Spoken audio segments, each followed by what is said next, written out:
Ahead and get started. And I'll call this meeting of the Committee of the Whole, the Fergus Falls City Council to order. Roll call, please. Here.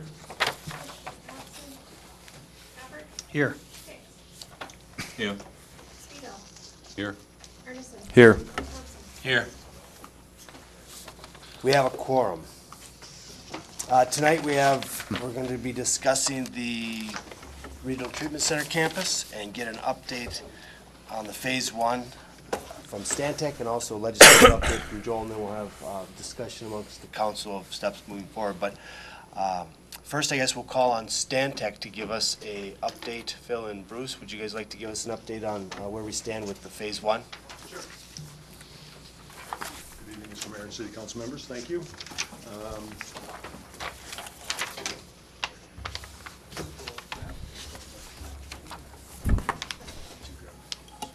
Okay, so the drawings here show.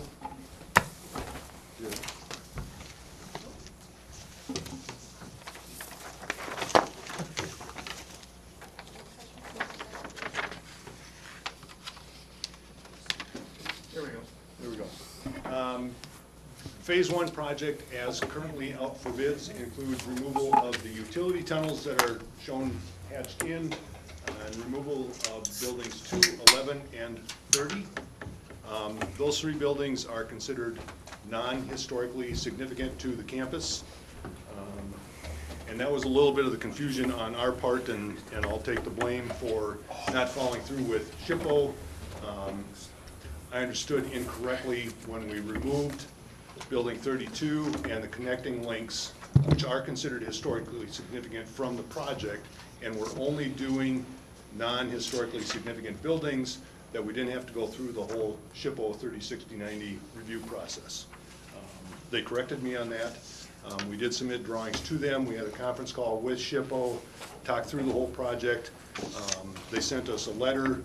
We responded to that letter, and are basically moving forward with receiving bids on January 18th for doing Phase 1 demolition. So that's where the project is at right now, and Say that January 19th, what was it? January 18th. January is 18th? when we're receiving bids. Okay, For that's the the new Phase bid, okay. Phase 1 demolition project. So if anybody's got any questions, I'll certainly respond to them. And anticipated work to be done is spring? Is it winter yet? Is it? Actually, we're gonna give the contractor the option. They can start right away. Okay. Because most of it's demolition, there isn't cold weather work requirements that are necessary that go along with that. It's basically taking it down. As part of the project, we will allow the contractor to bury clean materials within the footprints of the tunnels or the buildings up to no closer than 4 feet from finished grade. And then the rest of the materials they'll need to dispose of. We believe that Building 30, which is mostly steel, will be hauled off and sold off for scrap. And that, but yeah, we're expecting that they will start right away and they'll finish up in July. And the, going back to that, referencing that conference call with SHPO, all the pictures that, all the things they asked for in that letter, we were able to provide them, and we don't anticipate any more I'm still setbacks. waiting for them to respond back both via email and in our letter for them to clarify the level of photographic documentation that they need for the utility tunnels. Sure. So we've taken a lot of pictures. We believe that the way the verbiage is written, it's more geared towards buildings that have some historically significant features to them. But we haven't received a clarification back yet from them on what level of photographic documentation they want us to perform on the tunnels.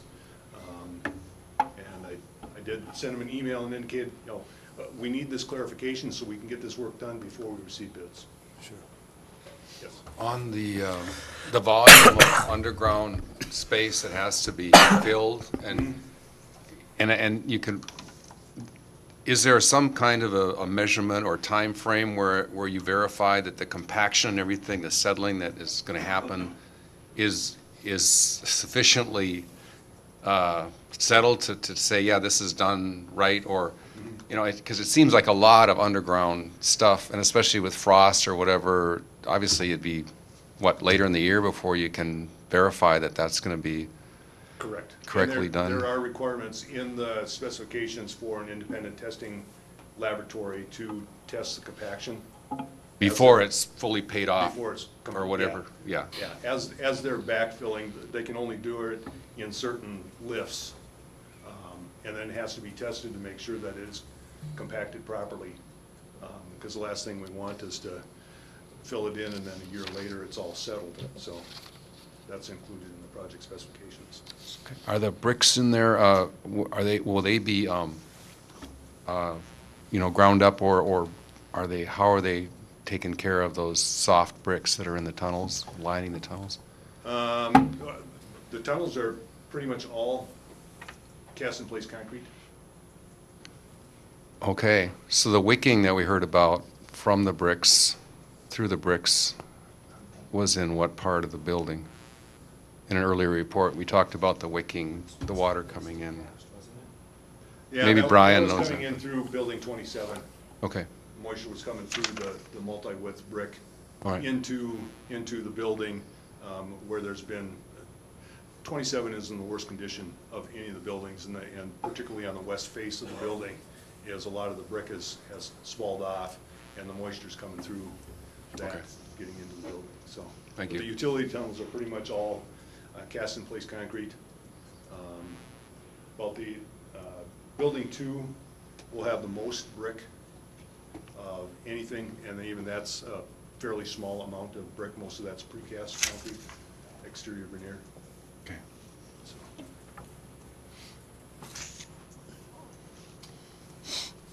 Perhaps you want to talk about the Building 27, which Chippo's also requested us. Okay. As far as that road. Sure.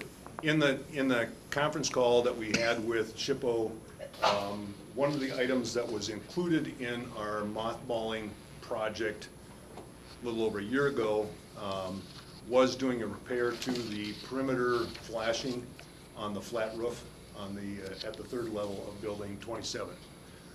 The decision was made to not expend the $8,000 or $9,000 to do that repair at that time about a year ago.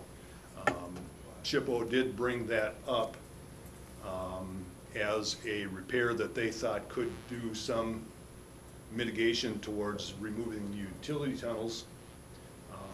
And in our letter response back to Chippo after the conference call, the indication was, and this was in discussion with Brian and Andrew and the mayor, was to pursue this as a separate project with a local roofing contractor if the council felt like this was really something that they wanted to invest money in.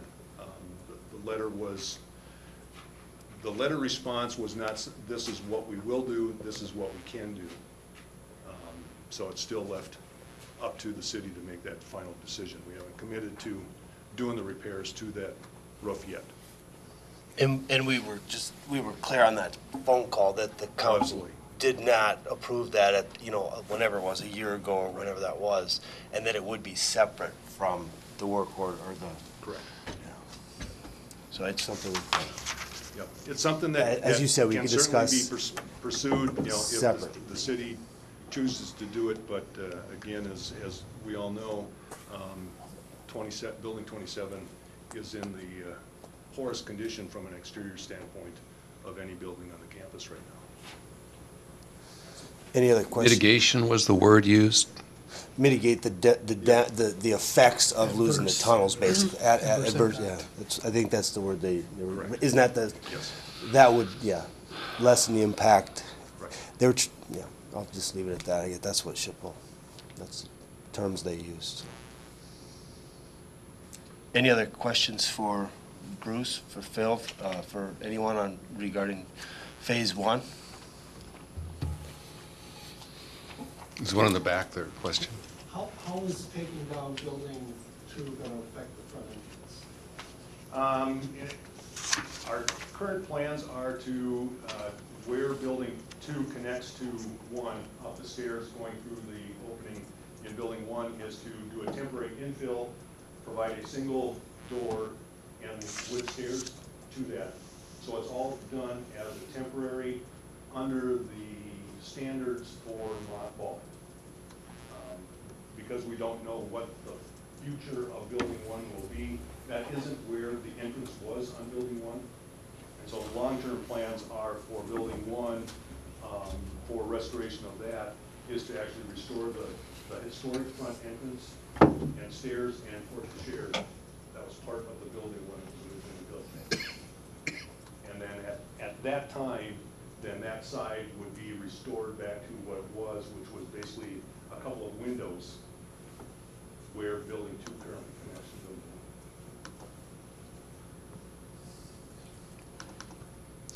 1. Any other questions? Okay. Thank you, very Bruce. much. Thanks, Bruce. Next, we'll call on the city lobbyist, Joel Carlson, to give us an update on the legislative side of things. Put this down here. Well, good afternoon, Mr. Mayor and council members. There's interesting times we're living in politics right now. Happy holidays to each of you and your families. We wanted to have a chance to update the council on what we've done during the interim relative to the RTC, and then kind of talk about our charting our course for the 2018 legislative session. You know, when the session concluded, with the help and support of our legislators, we've embarked on kind of an education process. We have toured and met with the governor's staff on the capital investments, his capital investment staff.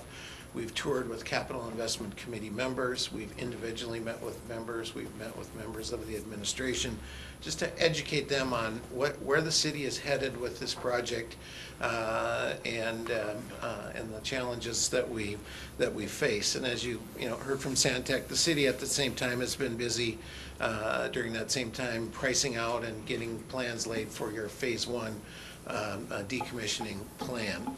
I'm kind of convinced after all of those meetings and participating in the calls with Historic Preservation Office, that there is a significant amount of support for the city and helping the city with the RTC.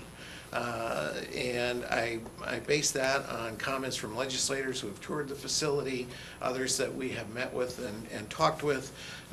So I think there is a reservoir of support to help the city with their plan. But I think we need to be clear that support is not limited to, but it is kind of based on the plans that you laid out in your 4 phases.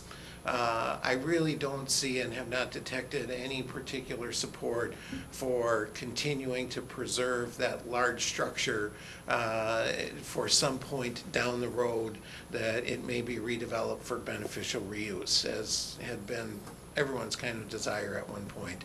I just don't see that's there.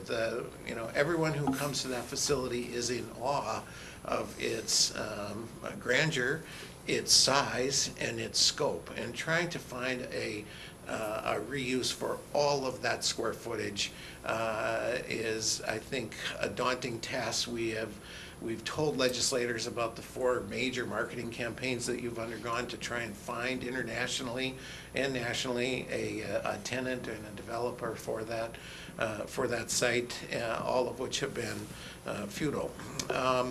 So I believe that there is support for moving forward with the plans that you've laid out and doing it in a phased approach. And my recommendation, or what I want to kind of talk with you and Representative Nornis and Senator Ingebrigtsen about, is how do we structure this for 2018, because we know it's going to take funds to do phase 2, phase 3, and maybe all the way to phase 4. And what I'm recommending is that we get the cost and timeline, and I want to emphasize timeline, laid out for for completing those phases of decommissioning those parts of the facility that are not going to be able to be beneficially reused. And I emphasize timing because we have seen and we know that legislators don't want to commit $20 million to a project that you're going to spend over the next 10 years. They kind of work in a couple-year cycle. And, you know, what can we accomplish in your plan in the next couple of years so that we, you know, have enough funds encumbered to do everything we need to do, but we're not denying some other project that is shovel-ready and ready to go, funds that they can use today. And so that's kind of what I've detected. I think there is support for the city on a bipartisan basis to try and help the city put that campus back to use. But the idea that we could do something like Fort Snelling and hang on to it for 40 years for something to come along, I don't think we're going to find any real support for that. And the plan that you put in place, I think, you know, can be supported by legislators because it's realistic and it is based on the long history that the city has put into trying to market that property and just recognizing that that is going to be a very difficult task. The other thing that I would recommend, and not because of SHPO or for any reason other than that you're a property owner, I do recommend that on that building 27 that you spend the limited amount of funds and patch the hole in the roof. And I say that for a couple reasons. One, it does come up in meetings that we've had, and people drive by and see it, and it looks in disrepair. But if we're really serious, as we have been, about the phased approach and getting to those phase 4 buildings down the road, and we know it's going to be a ways down the road, and if something did come along where you could possibly reuse those structures, you would.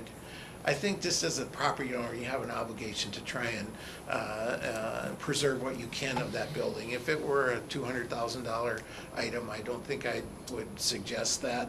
But I do think that that is goodwill and kind of evidence of your commitment to your phased approach. I think we should strongly consider making that limited repair. Mr. Mayor, I guess that's kind of you know, my basic thoughts. I'm happy to answer questions and talk about you know, how we might move forward and structure this. But that's kind of where I think we're at after working a fairly sizable group of legislators over the course of the interim. And you know, we need to be ready to go. The session starts on February 20th, and I'd say by around February 1st, we should be ready to go with our timeline and hopefully our kind of funding requests of what that might be. So just a question, Joel, you know, you talked about what we can accomplish in the next 2-year cycle, and you know, we have we have the bids on phase 1, we have 2, 3, and 4. Do you think there's an appetite is there an understanding or an appetite to come back more than, you know, if we continue in the phased approach to come back in 2020, I guess it would be? You know, understanding that costs are variable, particularly over time. I think that to the extent we lay out what the costs are for each phase as we know them, I think putting that in the request makes sense. But I think we need to be realistic that, you know, we've been working on getting phase 1 done, and it's taken us almost 18 months to get to where we're at right now just on the tunnels. It does take time. We understand that.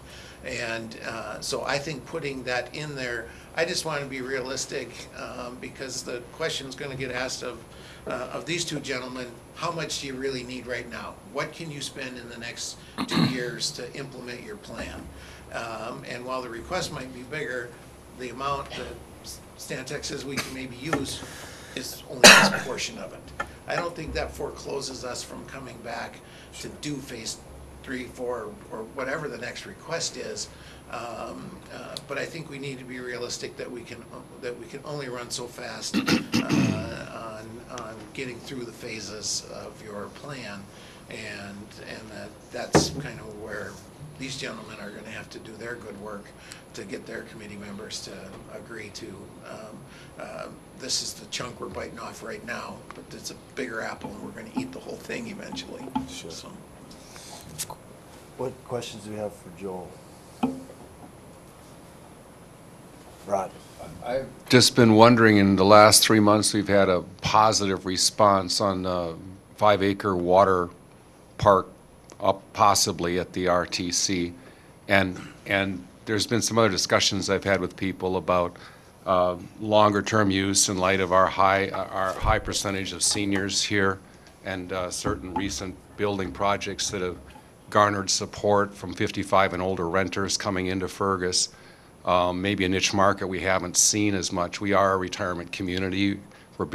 So my question is, as you go to the legislature, and we've got, you know, some of our helpers sitting here, representatives, is it beneficial for us to be looking at a bigger than just a phased, just saying we're going to take care of these things, but to propose possible options that we'd have some skin in the game for repurposing this for the public to get, whether it's a swimming area, you know, recreational area, that 5-acre, or something else? Would that be beneficial in the presentation of the long-term picture, showing that we've got some ideas that we could be controlling? I'm not talking about the other development we could do with the private side, but. Mr. Mayor and Councilmember, you know, I thought some of the appeal of the phased approach that you have laid out, where, you know, on a preservation standpoint, trying to save east and west attached along with the central tower, would be ideal. We would love to do it, and if there's a housing component that could come with that, great. I think trying to go down, just realistically, trying to tell legislators that we're going to do, we're gonna hang on to this because there may be a housing development at some point, I think is not the best foot forward for us. I really would be hesitant to do that, because this, and I believe all in good faith and with hard effort, you've tried to find those kinds of projects in the past. And the more legislators that see the facility, the more they're convinced that they report back, even trying to rehab that building and the costs associated with that versus new construction and new amenities, really makes them scratch their heads. I mean, it really does. And if there were an easy, we're gonna turn this into a dormitory campus, or we're gonna make something, and we had that as a plan, I think they would be receptive to listening to that. But I don't think that we need to have speculation about what it could be. I think you wanna try and save what you can there, and that's why you have phased it the way you have done so. But I don't think that laying that out there that it could be housing, or it could be senior housing, or something else. I think you're misunderstanding, Mike. Okay. I was actually saying, I'm wondering if they're more amenable to a clean, as much as possible, a clean site, except for the major historic buildings that we've talked about, so that they know going forward that we're not going to keep trying to start an engine without gas in it or something. That's what I'm getting at, the longer term.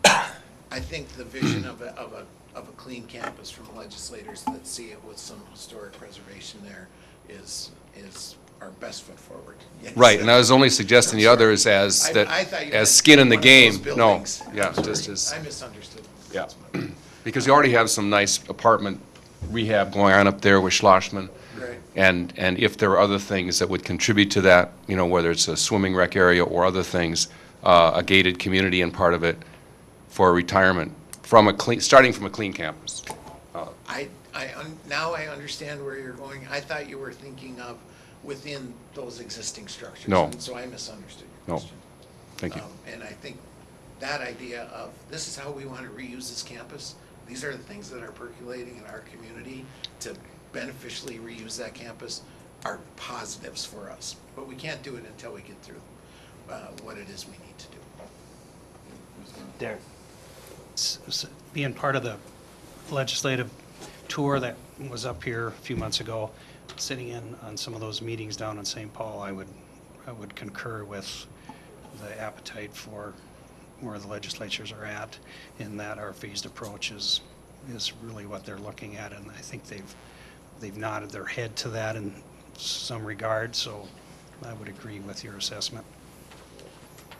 And as part of that, you know, and this is partly for our legislators, you know, talking points as well, but the grant funds that we have, when you think about the money spent, and significant money in taking down the incinerator and the balance money that you're spending now on phase one, most of that money that we got has been spent to clean up that site. We don't want to let anyone think we had $7 million and we spent it on, you know, gardening.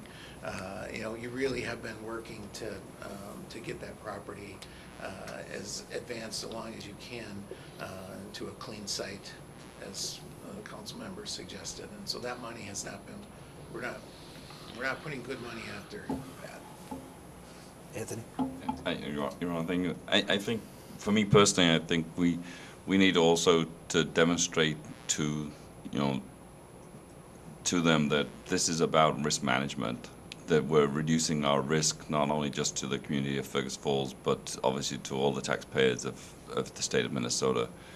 And that I think that that's why this phased approach, you know, we can say, you know, and I think it's important that we actually commit to this first phase before you kind of go down there with the ask, so that we can demonstrate that we're executing the plan that we want to do. You know, because if we never start this piece, it's very hard for you gentlemen to argue on our behalf that they're going to do it.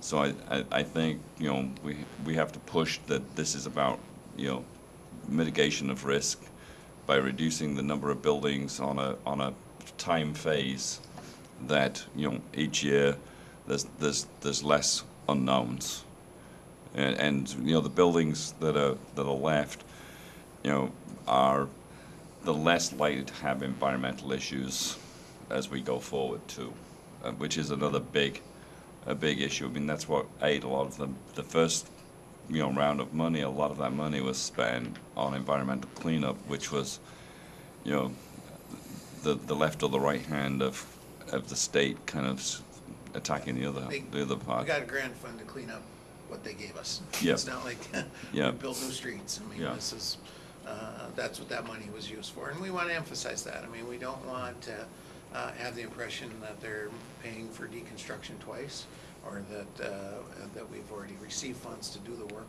we're attempting to do in the future, because that just is not true. Scott? I think it's for Stantec and Joel and for Brian. Is it possible that we'll be able to do stage 2 and 3 in the next 2 years? If we got the funding to do it, if we would put that plan ahead and then left 4 for the last, you know, like you say, it's a 2-year process we want to look at. Is that possible? I mean, is it something we need to know that, I guess, before we try to make a decision, we need to know if that's possible.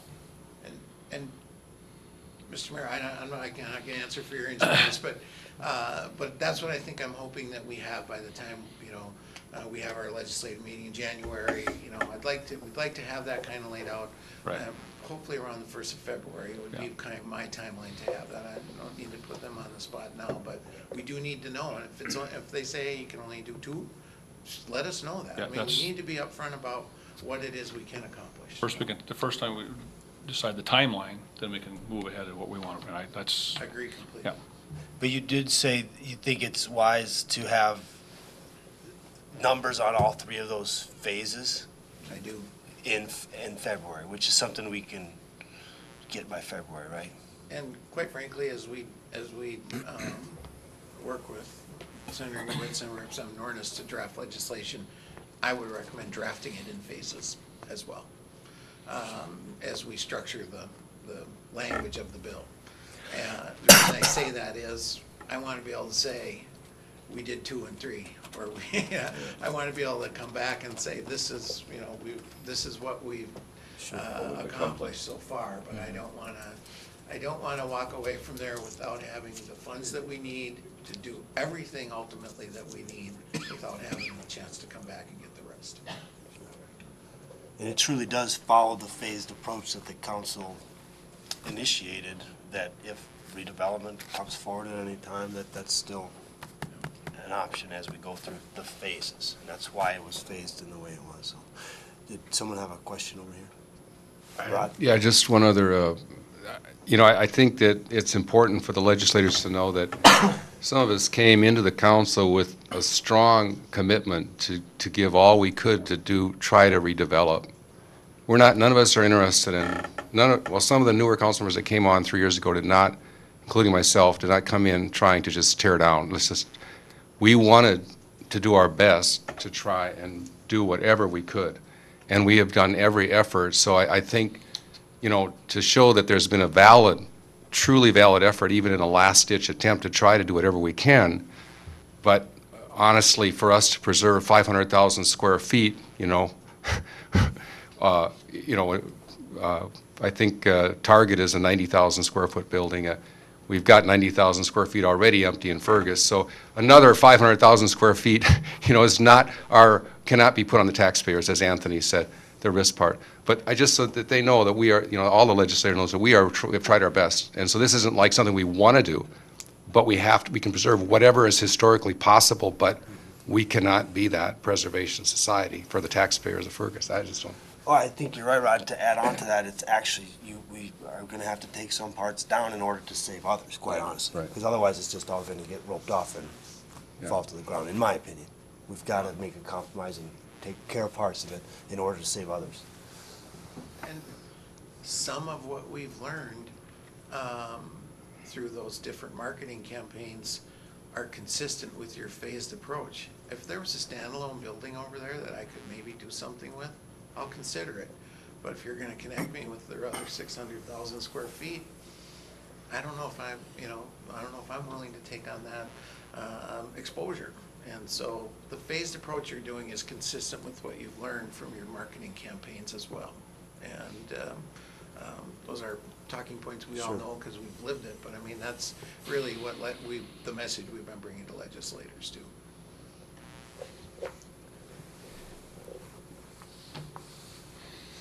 Is there any response from I was going Bill to ask, or? I was going to yeah, ask okay, that now. yeah. I was going to ask council if they had any, and then I think we'd let Representative Norris or Senator Engelbretson, if you had any comments, you're welcome to make them.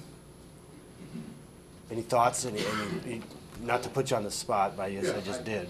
I don't have any specific thoughts other than, whatever you desire is what we'll try and do for you. That's what we're there for. And I too believe that we have a receptive legislature who understands how they kind of put Fergus Falls into this position, and they need to help us work through it. So again, I'm confident we can get through it once we really define what we need. So. Thank you, Representative Norris. I certainly understand, coming into this only 4 years ago myself, into the process of the toils that you guys have gone through, quite frankly. I know there's and I listen to constituents, and we should do this with it, and this is what we should do with it. We shouldn't do this, it's too costly. I think,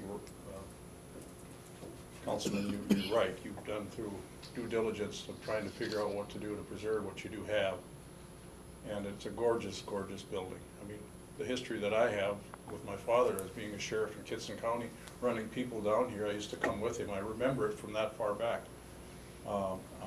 It's just a gorgeous, gorgeous building, but it's sat way too long, parts of it, and I think the phased approach. Phases, of course, are something you're hearing more and more in all kinds of funding mechanisms in the state, because we can't afford to do them all at one time. So that's why they're doing the phase stuff, and that's good organized business, I think. And being part of the bonding committee, I think we're open to that.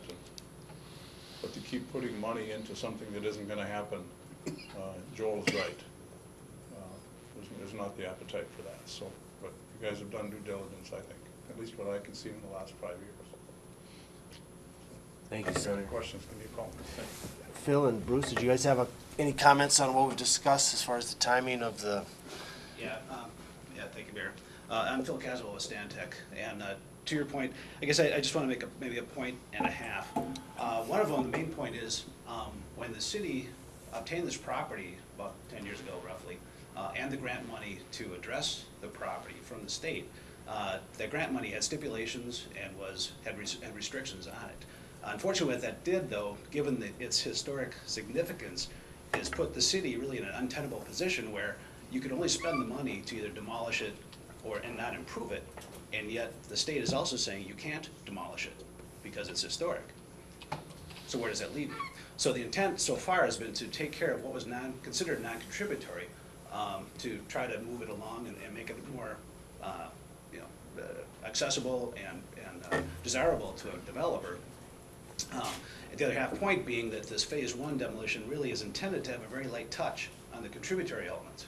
So it's really try to address those areas that are a source of a problem or problems for the buildings, the way they're deteriorating, as well as take care of some of the things that are not contributing to the desirability of the property. But as we've seen, we've run into issues trying to get that through and approved. So we've had some mitigation negotiations as to what is acceptable mitigation for removing even non-contributing elements. This phase 2 is going to be much more than that. And then phase 3, and then phase 4. And having a district like this, a historic district, any removal of any contributing elements is going to have an impact on the district and therefore buildings like Schlossman's. So that's good. It's going to start to incorporate other parties, other interested parties. So the negotiations and discussions are going to expand. So we'd love to do it in 2 years. Presumably that, on normal schedules, that would be doable. This isn't anything normal. So just keep in mind that there's going to be a lot of talk, a lot of negotiation, a lot of discussion, and there's got to be a lot of talk of trade-offs and future mitigation means. What can we do to make this work, make it palatable for everybody? So. That's a very good point, Bill. Something like this is going to take a lot of compromise. It's going to take a lot of people working a lot of You were different. involved in the call, yeah. This is really. Go ahead, Rod. I know it's not legal, but it's a bit of a bigamous marriage to me. That we're married not only to the legislator, but we're married to SHPO, and they're not living together. The two ladies are in separate huts, and so we don't get to deal with one at the same time with the other. We're dealing with them this way, and I think it's maddening. And I hope that that we can get a bit of that sympathy understood, that this is very hard to do this dance for us, and we have tried the best. I just wondered the question being, do you feel comfortable at this point that your relationship with SHPO is clear enough so that when you're proposing these phases, that we have a clear understanding with the legislature what we're trying to do and who's standing in the way of what? Well, and let me just say that SHPO isn't necessarily one mind, okay? There are several people there involved, each with their own ideas of what this should look like. So talking to them or corresponding with them is iterative. It takes talking to several of them to come to a consensus that can be an official response to what it is we've put out. So, and with that, what we've done so far is really try to emphasize the approach we're taking here, which is to preserve what we have until something can be determined as to what can be done. So it's been we call it mothballing. It's a temporary preservation. And again, what we're doing with the phase 1 demolition is to seal up those parts that may be attached to a contributory element or contributing building in a temporary manner. Because if you're trying to do some restoration that was consistent with the restoration, that's a whole other discussion that gets very detailed, and we wanted to avoid that because that's a whole offline topic. The grant money is really not meant for that you have, so we tried to avoid that. So the discussions we've been having have been trying to educate them, because that's an unusual approach for them. They're not used to coming at projects, spending money to temporarily preserve them. They want to preserve them and restore them. So we're getting better at that, and as you've come around over the years, as you get more familiar with this and see what, you try things and you look at things, you look at it from different angles, they have to do the same thing. They have to understand, they have to absorb, they have to come around to understand what kind of position you're in from day one, really. in that you don't have a lot of options. You can try things, you can look at things, but when it comes down to it, you're very much constrained. They have to also come around to that point and understand that. So again, it comes down to basically sacrificing a child for, you know, another, because you simply can't sustain it all, or the cost for restoration, true historic preservation and restoration of this campus is going to be, you know, huge, and there's simply no one out there that's going to take that on. It's just too much. Well- For the most part, you may be able to wait. If you can wait long enough, there may be someone. But in the past however many years, and you've seen that there hasn't been someone, and it's going to be very difficult to find that. And along that same lines, as we do go down the road in phases, and the reason that we have the phases in the order that we do, we're not just going chronologically or from east to west. It's the most historically significant buildings are last. But if we are able to save anything other than the tower, we're not going to be able to do that without historic tax credits, at least from my opinion. So that's going to, again, take, SHPO's going to have to be willing to negotiate anything we are able to save. They're going to have to at least be at the table with us.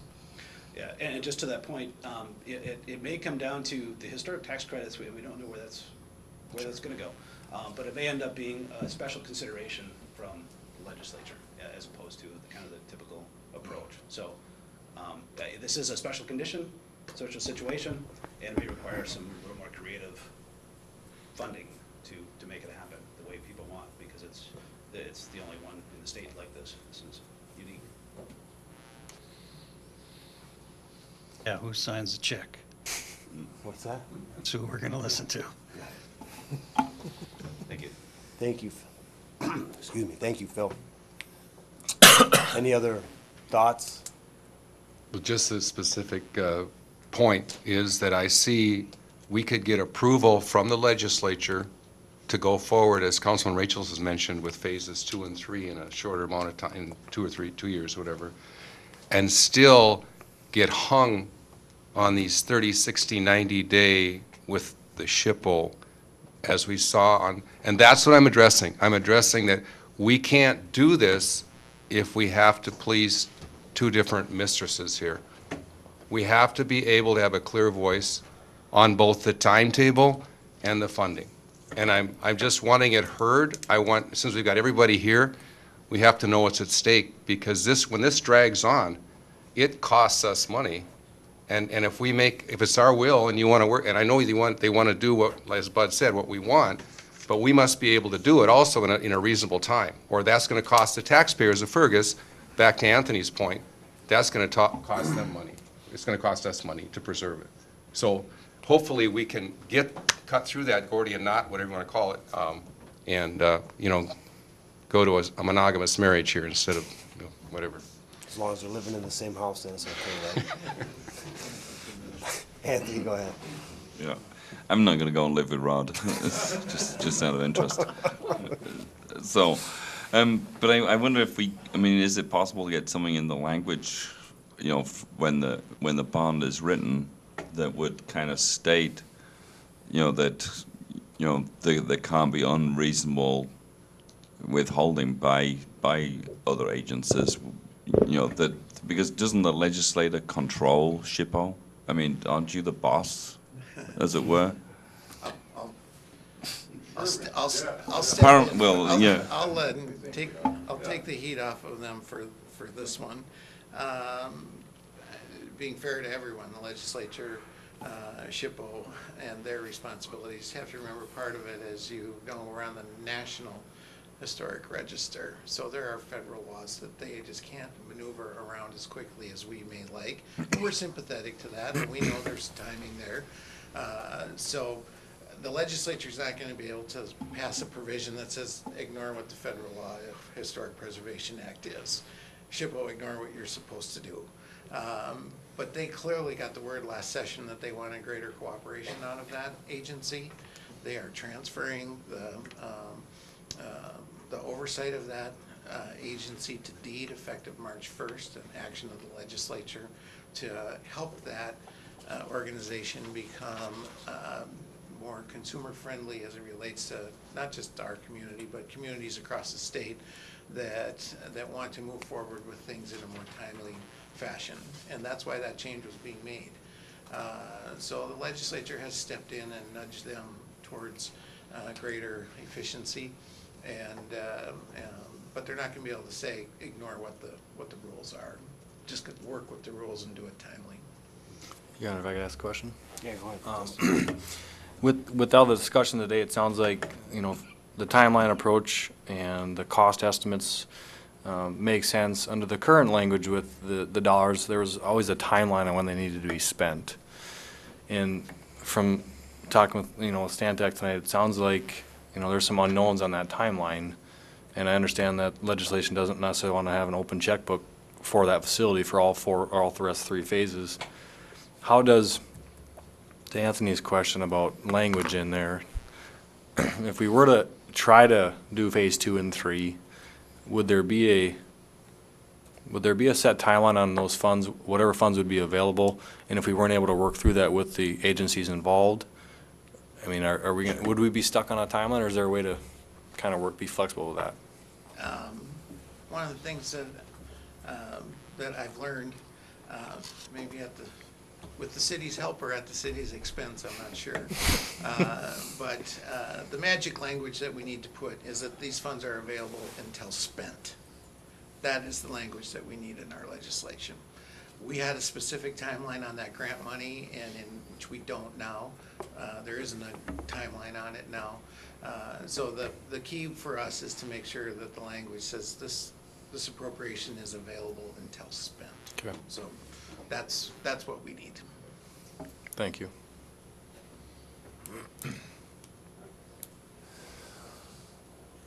Anything else anyone has to add?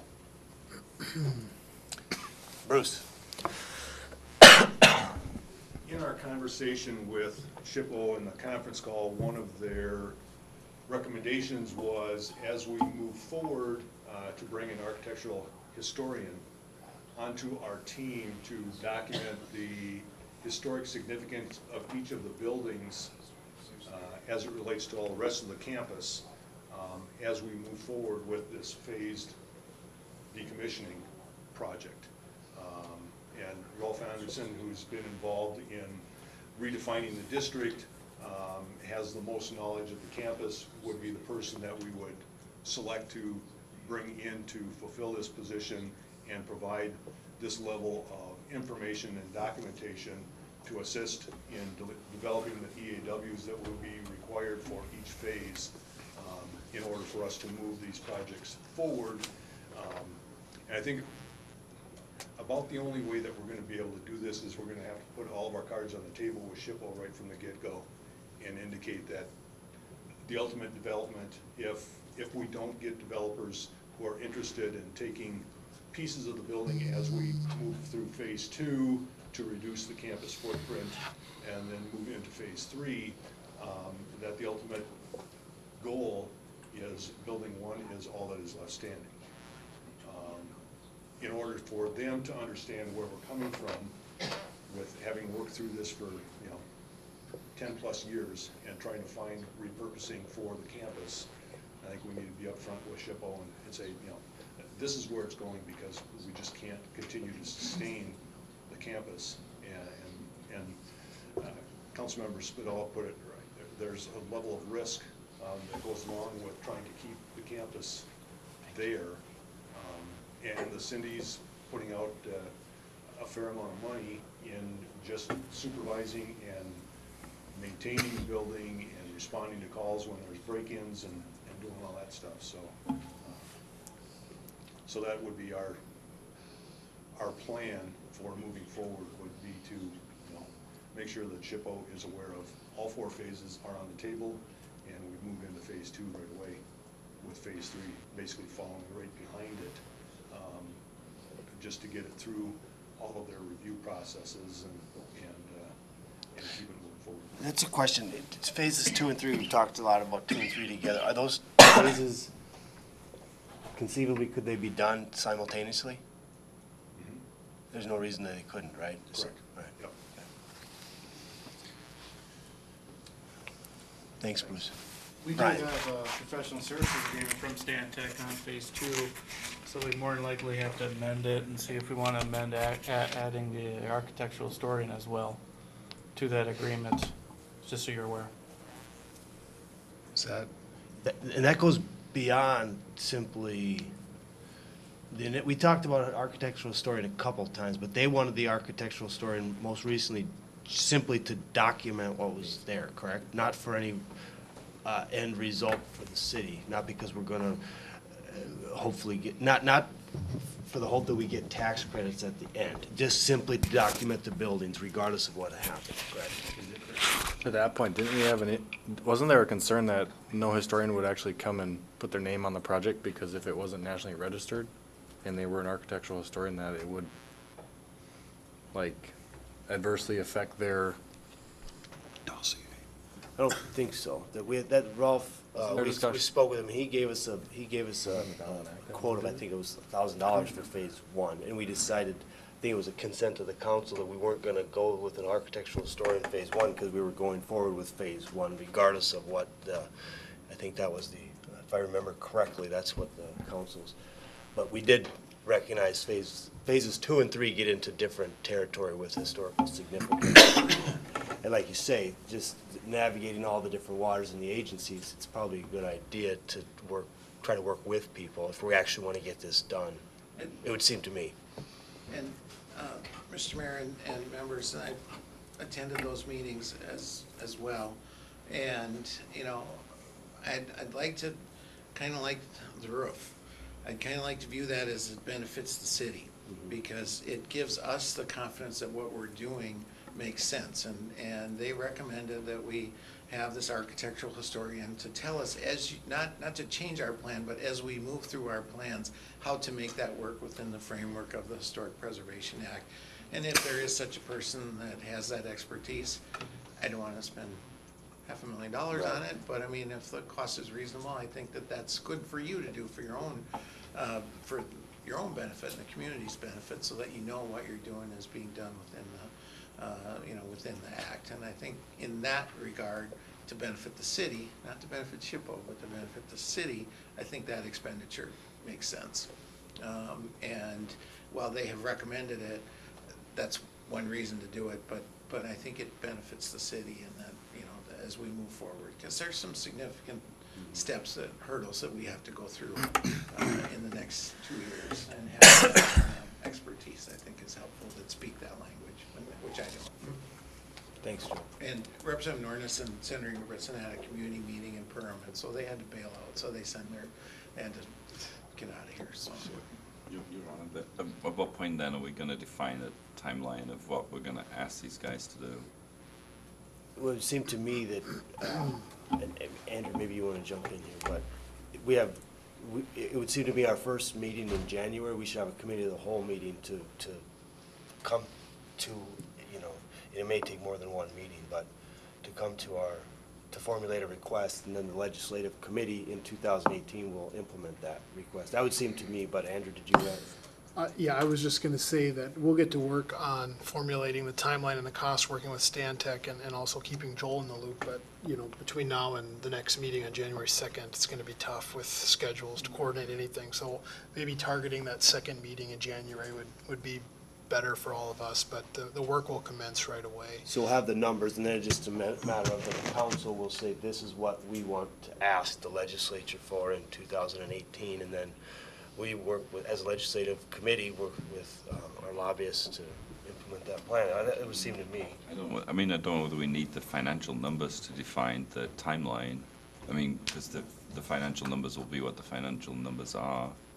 So I think it's more about, as Councilmember Rachel said, do we want to try to accomplish, in this first kind of ask of money allocation, are we looking for monies for phase 2 and 3, to be spent, and then we can slot that in as to, because obviously if you get approved this year, does that mean that then you're saying 2019 you'd be, if the buildings in phase 2 haven't been acquired by somebody, then they come down, and then in 2020, if the buildings in phase 3 haven't been acquired by somebody, then they come down. I think that's what I'm thinking. I'm feeling we need to have something that says, this is the year that we set our goal, or, I mean, it's really not a goal. It's more about if the building hasn't been acquired for redevelopment by somebody, then it's coming down. And likewise, I think we equally need to add to that then, how are we going to, quote, market it at the same time? I mean, in terms of like putting it on some website somewhere that says it's for sale. Sure. And if, go ahead. Amy. I was just gonna say, Your Honor, Councilmember Hicks, that's correct, but the monetary amounts are important, because we need those into the bill. The legislative session starts February 20th. Did you say you wanted them by the beginning of February? So that, Ideally, if we, whatever your first meeting is in February, okay, that first Monday meeting in February. To that point, Your Honor, if we could be in agreement with all this, I wondered if we couldn't direct Stantec then to give us a more aggressive, updated, possible movement of those phases and costs ahead of our work session. So we have some figures that make sense, because then it goes next February's right there, after. No, I agree, and I don't disagree. I think it's to have it all together, but I think to your point, Anthony, as a council, we need to decide what we're. The numbers what we're are what the numbers are. right. Sure. I mean, Yeah. and I mean, Stantec have run those numbers a zillion times, so it's. But we don't have them. I mean, if they give us a general, what I'm saying is if they can give us a general idea, Yeah. some numbers, that would help us in putting this forward so it can go forward after the work session, And there instead of probably is afterward. some cost differences, whether you do 2 and 3, whether you, when you bid all these things. So if we had them, I think it would be helpful. Yeah. Your Honor, But does January work session before our, I maybe we'll take both of our work sessions in, or at least portions of, at least it'll take the I one. don't think it's going to take 2 work sessions. I mean, we have committee meetings. We don't have whole work sessions, so it's just committee meetings, so it can be. Are we thinking the first? I think we should start with the first one if we need to. the finalize first meeting it. in January, are we going to work on that meeting? Yeah, Okay. but we have a committee meeting the Wednesday prior to that, so January 10th will be the first meeting of all meetings. January 10th. Yeah, I would, Your Honor, members, urge the second meeting, just so we have time to really Yeah. dig deep on this. And the next 2 weeks are kind of shot from Yeah. the standpoint that everybody's in and out and Sure. all around. But Does that make sense time-wise for everyone? Your Honor, one of the questions for Stantec too is, in terms of the SHPO and the architectural historian, I'm sure that that's going to take a little bit of estimating in terms of their work, or is that already known what they would cost? Because that's not going to be borne by the city, that's going to be included in our ask, right? So it's not an unfunded mandate. When they say they want an architectural historian, we need to make sure that we've allowed enough to do that with you working with the historian, which means SHPO would have to give you some idea of what this is going to cost, right? Or am I wrong on that? I don't know. Yeah, and the scope of work for the architectural historian is very well defined in what SHPO is expecting them to perform. So I would expect that, we can contact Rolf Anderson tomorrow. I would expect that he should be able to get back to us pretty quickly with a proposal for his services to do phase 2 based on what we're currently proposing, and phase 3, or to do a combination of both, and with ultimately going through phase 4. We should be able to get that pretty quickly from him. Well, because the aggressive timetable, if we have an aggressive timetable, just make sure that they're ready, if that cost changes because they have to do more work in a shorter amount of time. Yeah. Yeah, go ahead. My question is when you had talked about doing 2 and 3 simultaneously, which is what I would prefer to do, to show them that we really want to go forward with this. When you did 2, you'd have to deal with SHPO. When you did 3, you'd have to deal with SHPO. If we're dealing with both of them at the same time, is that going to hinder us? Or is that something that maybe will speed up the process a little bit? It would speed up the process just because you're not having to create 2 separate, the EAW would get a little bigger, but it's just one time. So this way we're not doing 3 or 6 months here, we're doing it for both of them instead of one of them. But isn't it true that once you get into phase 3, you're talking part of the main horseshoe, which is going to be a whole new ballgame? Well, yes, but even with phase 2, even though the buildings are less likely to be built, for those that don't know, phase 2, what's currently planned is removing buildings 3, 25, and 32. And then phase 3 is removing 26, 28, 24, and 22, to basically just leave buildings 1, 23, and 27, the detached buildings, standing.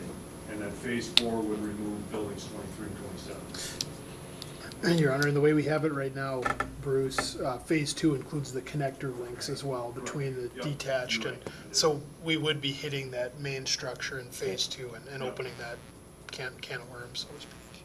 Yeah, so as soon as we start discussing with SHPO removing a building that is part of the historic district and has historic significance, we triggered all of their concerns and all of their reviews, so the number of buildings that we take out, you know, while it makes it a little bit bigger, we're not doing it twice. It would seem to me, and this is my opinion, but as long as we're engaging the architectural historian on just their general work through this, you know, it's talked about at one point, if we're truly mean what we say when we're doing the phased approach and that the buildings are able to be redeveloped if someone steps forward during this phased approach, it would seem to me that we would at least get an estimate from that architectural historian for that report the SHPO was asking regarding building 23 and 27 to remain eligible for historic tax credits while we do the work. It would seem to me that we'd want to know that number if we have a legitimate desire to see those buildings be considered for redevelopment. I'll use the microphone so you can all hear. A couple of the things that are involved with the architectural historian. The first thing the SHPO had wanted them to do was to look at which buildings we were talking about as for the phases. And their idea of bringing on an historical architect was to look at how those removals may adversely impact the historic district. Well, essentially after phase 1, any removal, if they're all contributing buildings, so anything after that is going to adversely affect that historic district by just their removal. So that's one of the items in their scope, trying to draw a line as to what can be removed without adversely affecting it. Okay, can't do it. The second thing, though, is if any of those contributing elements are going to be removed, they want to have this historical documentation, just like with the tunnels, that actually requires some very specific large format photography done, black and white images on stable film. They're very specific in what that documentation looks like, and there are 2 levels. So the tunnels, basically you can't tell the tunnels apart from inside. They look very similar. When you start getting to the buildings, which is what this is more geared for, that's a very elaborate amount of documentation that's going into this. If a building is going to be removed, that will be what that building was. That's all there will be. So now that the scope of that work is much greater. So while the combining the phases will shorten the whole process, that also expands that scope of work for that historian to do to get to where they want it to be. However, as we saw with phase 1, even though essentially these things were non-contributing, the suggested mitigation measures were to address some of the remaining buildings that actually are scheduled to be removed in subsequent phases. There also, as we remove the contributing buildings, we have to have temporary closures at the remaining buildings. So if you're going to have a phase 2, you may be having to mitigate by working on phase 3 buildings, as well as spending money to temporarily close up those openings that are only going to be removed in the next phase anyway. So there are some duplication costs in essentially dragging it out or having more phases. Sure.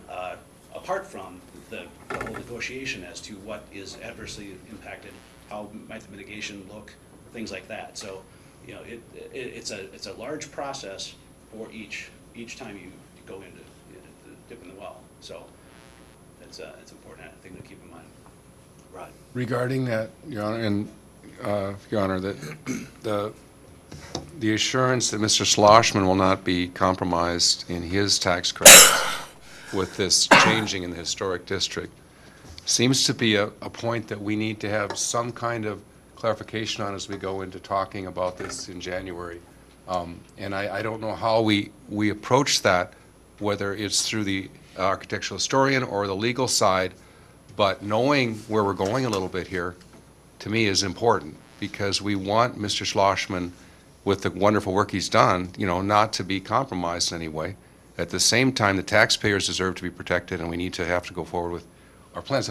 I don't know how we're going to get that advice, but it's another level of, I'd love to hear more of where that goes. Yeah, it's a very valid point. We need that. We did have an opinion on that at one point, and I don't remember if that was public or if it was not public, so I'm not, but we did get an opinion on that, so we can maybe come back to that issue and make sure everyone's clear of where we're at and what we would need to do to clarify that, if it's not clear.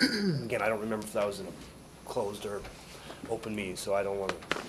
Yeah, Your Honor, Councilmember Speedall, the other thing that we've talked about internally over the last couple of weeks, and we've talked about this with Stantec as well, is potentially engaging an attorney that's specializes in this type of work that can, you know, work with Stantec from the point of the design of these phases to the point of where the work is actually taking place, that helps navigate that process with the State Historical Preservation Office, the federal rules relating to the National Registry, and the impacts that might be brought as a result of losing the nomination or the registry status. So we've been talking about engaging a professional attorney that has that specific experience. Haven't found one necessarily that that has that experience or that we've been able to hammer down or track down, but it's something that we've been actively working on trying to identify, which would be a helpful piece as we navigate, especially if we're going to expedite the process and try to be more aggressive, really making sure we cross the T's and dot the I's and understanding what the implications of our actions are. So if we have any luck over the next couple of weeks, that's something that we'll bring to the council as well in January while we're working on this.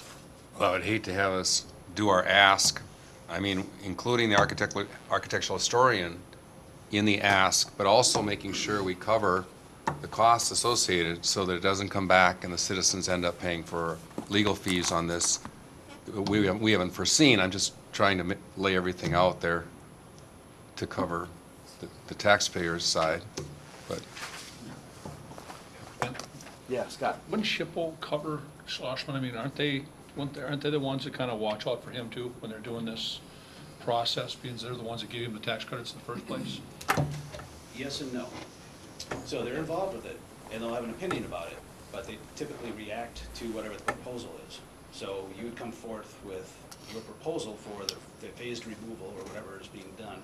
They would want to have an opinion as to adverse impact from an architectural historian. Second thing. Yeah, So we had this to the agenda tonight to take action and move ahead with the direct staff to work with SHPO to continue on to this. Just, we have to take action, we just have to verbally do it. I mean, how do we? I think we can just ask staff to work with Stantec and to bring back at That's fine, as long as they January start 10th so that we can. My question is as long as they start tomorrow. Yep. I mean, time is of the essence. I mean, I don't want to see this, well, let's just look at it, wait until the first meeting in January. No, tomorrow. That's what Sounds good. Brian. As a reminder, we have the phase 2 already, they're professional, I know. council. Yep. So we'll also work on amending. Yeah. Any other questions, comments from anybody? Thank you, everyone. Thank you, Stantec. Thank you, Joel. Members of the audience. We have a difficult task ahead of us. There's no doubt about that, but I guess we get started on it tomorrow, right, Scott? That's what I wanted to see. We'll be adjourned until 5:30. Thanks, Joel. Thank you, Joel.